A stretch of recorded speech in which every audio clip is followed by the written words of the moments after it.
Со видеонадзор ќе се направи обид да се влијае на сачувување на урбаната опрема во сите паркови површини во градот. Потребата доаѓа откако неколку пати досега се уништуваше урбаната опрема, најчесто во паркот кај Васил Главинов. Не помагаат апелите на надлежните, граѓаните да покажат повеќе грижа за опремата која е поставена со единствена цел – посетителите да се чувствуваат пријатно во парковите каде минуваат дел од своето слободно време. Во тек е и тендерската постапка за ставање видеонадзор во сите паркови површини во градот.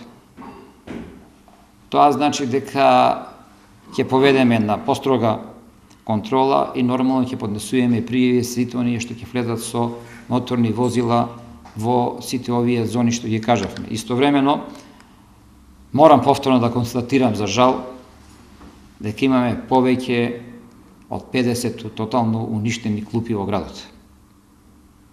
Тотално уништени клупи.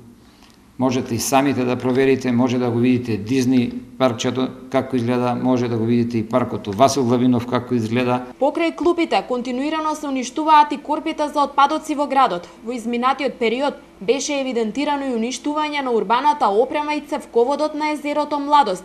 Видеонадзорот ќе ги опфати и велешките училишта. Сите училишта ќе имаат видеонадзор поставен од страна на општината и ќе преземеме поригорозни мерки во тој сегмент секако. Морам да изразам огорченост, бидејќи еден дел од урбаната опрема од Незеро Младост што беше минатата година поставена, успеавме за среќа да на повик на наш сограѓанин да стигнеме на време за да не се украде.